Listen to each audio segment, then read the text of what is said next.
저기 주황색 피부를 가진 건장한 친구를 보세요. 화성에서 잠시 시간을 보낸 후 셀프 태닝을 잘못 사용한 것처럼 보여요. 당근, 고구마, 피망, 토마토, 호박에 들어있는 카로티노이드가 그를 자외선으로부터 보호합니다. 이런 식품을 더 많이 먹을수록 더 주황색이 되죠. 그리고 건장한 그의 몸은 화성의 중력 때문이에요. 중력은 우리의 몸무게를 다르게 인식하고 화성에서 보스가 되고 싶다면 많이 먹어야 합니다. 예를 들어 지구에서 몸무게가 68kg이라면 화성에서는 25kg 이하로 느껴집니다. 따라서 과식은 중력과 체중의 차이를 줄이는 데 도움이 될 수 있어요. 수성은 완전히 다른 곳입니다. 낮에는 땡볕 아스팔트보다 뜨겁지만 밤에는 엘사의 성보다 춥습니다. 이곳에서 살아남으려면 녹는 점이 높은 금속으로 만들어져야 해요. 하지만 보통 사람은 말 그대로 다 타버릴 거예요. 수성은 태양에서 가장 가까운 행성이지만 가장 뜨거운 행성은 금성입니다. 금성에서의 삶이요? 태양의 사악한 쌍둥이 행성에서 사는 것과 비슷해요. 금성의 온도는 일반적으로 평균 466도입니다. 물에 끓는 점이나 금성의 극심한 더위에서 살아남는 것은 대부분의 지구 생물종에게는 어려운 일입니다. 극소수만이 끓어오르는 뜨거운 온도를 견딜 수 있고 나머지는 봄 햇살을 받으며 아이스라떼를 마시기 위해 스타벅스로 달려가죠. 따라서 금성에서 생존할 수 있을 만큼 진화한 인간은 없습니다. 그곳에서 번성할 수 있는 유일한 생물은 아마도 타티그레이드와 모든 음식에 핫소스를 뿌려 먹는 괴짜들일 거예요. 타티그레이드가 뭐냐고요? 타티그레이드는 작고 귀여운 애벌레 모양의 생물로 놀라운 내구성을 가지고 있어요. 타티그레이드는 끓는 물, 해구 깊은 곳, 빛이 없는 차가운 우주 공간에서도 견딜 수 있어요. 최근 안타깝게도 달에 추락한 우주선에 탑승한 과학 연구에 타티그레이드가 포함되었습니다. 과학자들은 타티그레이드가 충격에도 살아남을 것으로 추측하고 있습니다. 이 생명체로 변신해 금성에서 살고 싶으신가요? 지구형 행성은 이제 끝났으니 가스 행성으로 넘어가요. 토성에서 온 이 친구를 보세요. 그는 팔이 아닌 갈퀴를 가지고 있고 일반 귀 대신 외이 덮개가 있는 작은 구멍이 있습니다. 이 가스 거성의 온도는 영하 140도 정도로 헤어진 애인의 심장보다 더 차갑습니다. 그 위를 걸을 수는 없지만 원한다면 눈덩이나 얼음 결정체로 변할 수 있어요. 목성도 상황이 비슷하기 때문에 바다 표범으로 변신해 추위를 피하는 것도 나쁘지 않을 것 같아요. 적어도 그곳에서는 임대료 없이 살 수 있겠죠. 해왕성과 천왕성은 말할 것도 없죠. 해왕성과 천왕성은 단단한 표면이 없는 얼음 거성이니까 영화에서 볼 수 있는 날카로운 발톱을 가진 괴물 같은 존재들이요? 네, 존재하지 않아요. 게다가 이 두 행성은 생명체가 살기 좋은 환경도 아니에요. 고맙지만 전 화성에서 고구마나 먹을게요. 여러분, 편히 잘 쉬셨나요? 왜냐하면 여러분에게 줄 어려운 과제가 있어요. 걱정 마세요. 재밌는 거예요. 여러분은 우리 태양계의 다른 행성들을 방문해서 각각에서 달리기를 시도해 볼 거예요. 제일 빨리 달릴 수 있는 곳과 겨우 걸을 수 있는 곳을 찾아봅시다. 지구에서 가장 빠른 사람인 우사인 볼트는 평균 시속 38km의 속도로 달릴 수 있어요. 하지만 그의 최고 속도는 더 빠른데 최대 시속 43km죠. 안타깝게도 우리 모두 우사인 볼트가 될 수는 없어요. 보통 사람들은 10에서 13km의 속도로 뛰어요. 하지만 어쩌면 유명한 자메이카 단거리 주자의 기록을 깰 수 있는 행성이 있을지도 몰라요. 그렇지만 중요한 것부터 해보죠. 다른 행성에서 달릴 때 어떤 게 여러분의 속도에 영향을 미칠까요? 하나는 중력이에요. 방문하는 행성에서 그게 얼마나 강하냐에 따라 여러분의 몸무게에 영향을 미칠 거예요. 그리고 대부분의 경우 여러분이 더 무거울수록 더 천천히 뛰게 될 거예요. 게다가 지구를 제외한 태양계의 다른 모든 행성에서는 부피가 큰 우주복을 입어야 할 거예요. 그것 없이는 생존 가능성은 전혀 없거든요. 그리고 대부분의 행성들의 극한의 기후 조건도 잊지 마세요. 엄청 춥거나 펄펄 끓는 듯 하거나 아니면 아주 그리고 진심으로 바람이 많이 불 거예요. 어쨌든 여러분의 놀라운 여행이 시작되려고 하니 안전벨트 매세요. 여행 일정의 첫 번째 행성은 수성입니다. 우주선의 창문을 통해 이 세계를 살짝 봤을 때 이 행성이 달과 섬뜩하게 비슷해 보인다는 걸 알아차릴 거예요. 하지만 잠시 후 그게 단지 착각이었다는 걸 깨닫게 됩니다. 수성의 모든 표면에 우주 암석이 남긴 분화구를 볼 수 있어요. 이게 행성에서 뛰는 여러분의 일을 훨씬 더 어렵게 만들지도 몰라요. 이거랑 부피 큰 우주복이요. 이런. 하지만 이 보호장치 없이는 수성에서는 살아남을 수 없을 거예요. 이 행성의 온도는 극단적이거든요. 낮에는 섭씨 427도, 밤에는 영하 179도예요.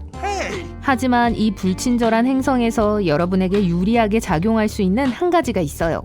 예를 들어 여러분이 지구에서 70kg이 나간다고 가정해보죠. 그러면 수성에서는 몸무게가 약 26kg 나갈 거예요. 그렇다는 건 부피가 큰 우주복에도 불구하고 지구상에서보다 훨씬 더 빨리 움직일 수 있다는 걸 의미해요. 그리고 정말 열심히 한다면 심지어 속도가 21km에 이를지도 몰라요. 여행 일정의 다음 행성은 샛별이라고도 불리는 금성이에요. 가까이 가는 동안 책에서 봤을 법한 푸르스름한 행성과는 아주 다른 세상을 보게 돼요. 착륙하기 전에 이산화탄소로 이루어진 초고밀도의 대기를 통과해야 해요. 그리고 우주선이 하강하는 동안 여러분은 두꺼운 황산 구름이 지나가는 걸 봐요. 두 행성의 크기와 밀도가 비슷해서 금성은 종종 지구의 쌍둥이라고도 불려요. 그래서 금성에서는 지구에서의 몸무게와 거의 비슷한 62kg이라는 게 놀랍지가 않죠. 몸무게가 약간 적게 나간다 해도 우주복을 잊지 마세요. 그럼에도 불구하고 두 행성의 거의 같은 조건 때문에 지구에서보다 약간 더 빨리 달릴 수 있을 거예요. 시속 약 14km로요. 화성에 대한 첫인상은 매우 춥다는 거예요. 이곳의 평균 기온은 섭씨 영하 62도 정도예요. 멀리서 봤을 때도 행성은 불그스름해 보여요. 화성 표면에 첫 발을 내디디면 왜 그런지 알 수 있을 거예요. 땅이 녹슨 색깔의 먼지로 덮여 있어요. 여러분 주변의 공기에도 똑같은 미세먼지가 떠다니고 있어요. 어딜 봐도 황금색, 갈색, 황갈색, 그리고 심지어 녹색을 띤 색조들이 보여요. 이것은 흙을 구성하는 미네랄에 따라 달라요. 먼지층의 크기는 구역마다 다르지만 대부분 약 2m 정도의 두께예요. 이러면 달리기가 훨씬 더 힘들어지겠는데요? 화성에서 여러분의 몸무게는 지구보다 훨씬 적게 나갈 거예요. 겨우 26kg이죠. 이것으로 여러분은 시속 19km의 놀라운 속도를 달성할 수 있어요. 챔피언 아닙니까? 지평선 위에 저게 뭐죠? 토네이도 같아 보이는데요? 먼지 폭풍인가요? 그렇다면 도망칠 시간이에요. 먼지 폭풍은 때때로 행성 전체를 뒤덮고 제일 큰 폭풍은 지구에서도 볼 수 있어요. 그리고 지금 여러분은 문제에 직면해 있어요. 목성은 토성도 마찬가지지만 가스상 거대 행성입니다. 그렇다는 건 태양계에서 가장 큰 행성인데 목성도 너무 커서 1300개의 지구를 삼킬 수 있어요. 단단한 표면이 없단 뜻이에요. 목성에서 달릴 수만 있다면 여러분의 달리기 운동이 어떻게 보일지를 상상해야겠네요. 이 행성의 대기는 수소와 헬륨가스로 이루어져 있어요. 하강하는 동안 두꺼운 갈색, 노란색, 빨간색, 그리고 흰색 구름에 감탄해요.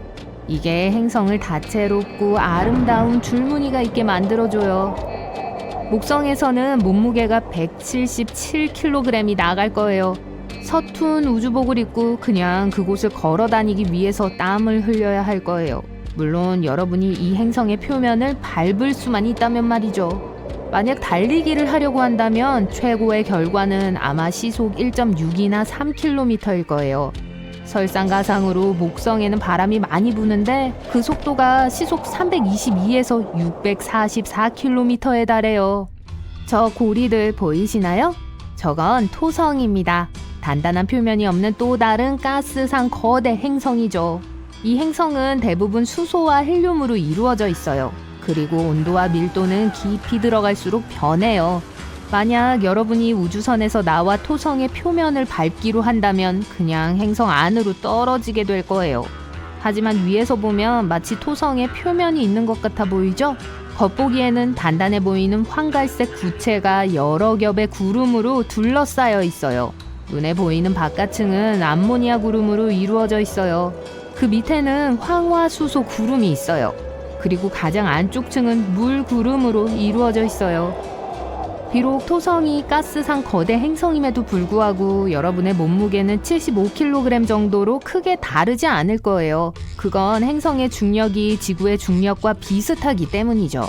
하지만 행성의 조건과 여러분의 부피가 엄청 큰 우주복 때문에 거기서는 약간 천천히 달리게 될 거예요. 시속 6km로요.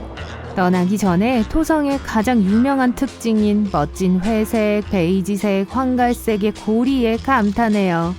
이 작은 고리 그룹들은 바위와 얼음 덩어리로 이루어져 있어요. 또 토성의 53개의 위성들 중 몇 개를 발견할 수도 있어요. 저건 타이탄이에요. 우리의 달과 심지어 수성보다 더 큰 얼음으로 덮인 세계죠. 태양계에서 두 번째로 큰 위성이에요. 여러분이 가는 다음 행성은 청록색의 얼음과 가스 덩어리예요. 거대한 얼음 천왕성입니다. 태양으로부터 오는 빛이 행성의 표면에서 반사돼서 이 아름다운 색이 나는 거예요. 천왕성은 단단하지 않아요. 브레이크 밟으세요. 만약 우주선이 제 시간에 멈추지 못한다면 대기 상층부를 통과해서 행성의 얼음처럼 차가운 액체 중심부로 가라앉게 될 거예요. 여기서 달리기 실험을 할 수 있을지 의문이. 초현대식 우주선을 타고 지구로부터 안전거리를 유지하며 날아가 봅시다. 그러다 쾅! 성간 공간부터는 빛의 속도보다 더 빠른 속도로 날아가게 됩니다. 정말 멋지죠? 수천 개의 별에서 나오는 빛이 여러분을 스쳐 지나갑니다. 잠시 후 은하수의 반대편에 도착했습니다. 이제 일을 해야죠. 오래전부터 이런 여행은 아주 흔한 것이었어요. 왜냐하면 여러분은 은하계를 정복한 인류 문명의 일원이기 때문이죠. 하지만 이렇게 되기까지는 거의 9천만 년이 걸렸습니다. 그러면 어떻게 이를 이룰 수 있었을까요? 이는 마치 컴퓨터 게임과도 같습니다. 처음에는 3개의 모함으로 구성된 함대가 있었는데 이 배는 초당 500km 속도로 이동할 수 있었습니다. 각 우주선에는 10개의 식민지용 패드가 달려 있었어요. 우주선은 패드를 보내 원하는 행성에 떨어뜨렸습니다. 또한 2배의 속도로 비행할 수 있지만 단 하나의 행성만 식민지로 만들 수 있는 쾌속선 2척도 있었어요. 식민지화된 각 행성은 또 탐험의 새로운 배 한 척을 보낼 수 있었죠. 그래서 인류는 9천만 년 만에 은하계 전체에 퍼질 수 있었습니다. 그 시간의 대부분은 별로 날아다니는 데 쓰였지만요. 식민지 건설의 주 문제는 속도였습니다. 2021년입니다. 우리의 우주선은 현재 시속 39,984km의 속도로 날 수 있는데요. 이 정도면 뉴욕에서 로스앤젤레스까지 4분 이내에 갈 수 있는 속도입니다. 하지만 화성 같은 이웃 행성까지 가려면 여전히 7개월이 걸릴 거예요. 태양에서 가장 가까운 별인 프록시마 센타우리는 4.2 광년의 거리에 떨어져 있습니다. 우주에서 가장 빠른 빛이 태양으로부터 이 별까지 가는데 4.2년이 걸린다는 뜻이라고요. 우리의 로켓이 여기까지 가려면 7만 3천 년이 걸릴 것입니다. 이는 선진 인류 문명이 존재했던 것보다 더 긴 시간이죠. 그리고 우리 은하수는 폭은 10만 5천 광년입니다. 빛의 속도로 날아간다 해도 평생이 걸릴 거예요. 그래서 자연히 인류는 다른 여행 방법을 생각해냈습니다. 미래로 가서 우리가 이 문제를 해결했다고 상상해보죠. 우리는 지구의 방향성 레이저 빔으로 추진하는 미세 탐침으로 속도를 올렸습니다. 하지만 그래도 빛의 속도의 25% 정도밖에 되지 않았죠. 여전히 매우 느린 속도입니다. 문제는 질량을 가진 물체라면 그 어떤 것도 빛의 속도로 이동할 수 없다는 것이죠. 그래서 우리는 알쿠비에르 드라이브 연구로 넘어갔어요. 이 방법은 A에서 B로 이동하는 것이 아니라 두 점 사이의 공간을 압축하는 작업이 들어갑니다. 여기 체크무늬 종이 한 장이 있죠? 목적지까지 3칸을 움직여야 한다고 가정해봅시다. 최대한 빨리 직선으로 움직이는 대신 우주선이 목표 지점까지 도착하도록 정사각형을 접는 거예요. 다시 풀어볼게요. 공간은 원래대로 돌아왔고 우리는 움직이지 않은 채 여행을 마쳤습니다. 알쿠비에르 드라이브의 원리는 이렇습니다. 우주선 앞의 공간을 압축해 꼬리 뒤에서 팽창시키는 거예요. 이론적으로 알쿠비에르 구동 우주선은 빛의 속도보다 더 빠르게 어느 속도로든 움직일 수 있습니다. 하지만 필요한 에너지의 양은 어마어마합니다. 거의 목성 전체의 질량 에너지와 비교될 정도죠. 그래서 몇몇 과학자들이 알쿠비에르 추진력을 향상시키려고 애를 쓰고 있었지만 다른 과학자들은 우주에서 가장 신비로운 물체의 블랙홀의 내부를 들여다보고 있었습니다. 블랙홀은 너무 무거워서 빛조차도 끌어당겨 놓아주지 않는 공간이죠. 원형 트램폴린을 상상해보세요. 이곳을 우리의 시공간이라고 하겠습니다. 중앙에 농구공을 둬보죠. 트램폴린이 약간 처집니다. 이제 트램폴린에 올려놓은 모든 물건은 농구공을 향해 굴러갈 것입니다. 중력의 원리 때문이죠. 하지만 만약 골프공이 농구공을 지나도록 굴린다면 골프공은 그 구덩이에서 빠져나올 수 있을 거예요. 이제 무거운 볼링공을 트램폴린의 중앙에 놓아보죠. 트램폴린은 더 처질 겁니다. 이제 골프공은 어쩔 수 없이 볼링공과 함께 그 구덩이에 빠질 수밖에 없을 거예요. 블랙홀은 이런 원리로 작동합니다. 그리고 몇몇 과학자들은 블랙홀의 심장부에 웜홀이 있을지도 모른다고 생각합니다. 우주의 A 지점과 B 지점 사이의 지름길이죠. 다시 종이로 돌아가 볼까요? 앞으로 직진하는 대신 A 지점이 B 지점 바로 위에 오도록 접어보겠습니다. 이제 종이에 구멍을 내고 B 지점으로 이동합니다. 다시 펴면 짜잔! 목적지에 도착했습니다. 그러니까 이 이론에서는 우주선이 블랙홀의 중력장에 들어가 엄청난 스트레스를 견뎌낸다면 웜홀이 유도하는 우주의 다른 지점으로 빠져나갈 수 있을 거라 지적하고 있어요. 또 다른 은하계일 수도 있고 심지어는 평행 우주일 수도 있습니다. 연구는 성공적이었습니다.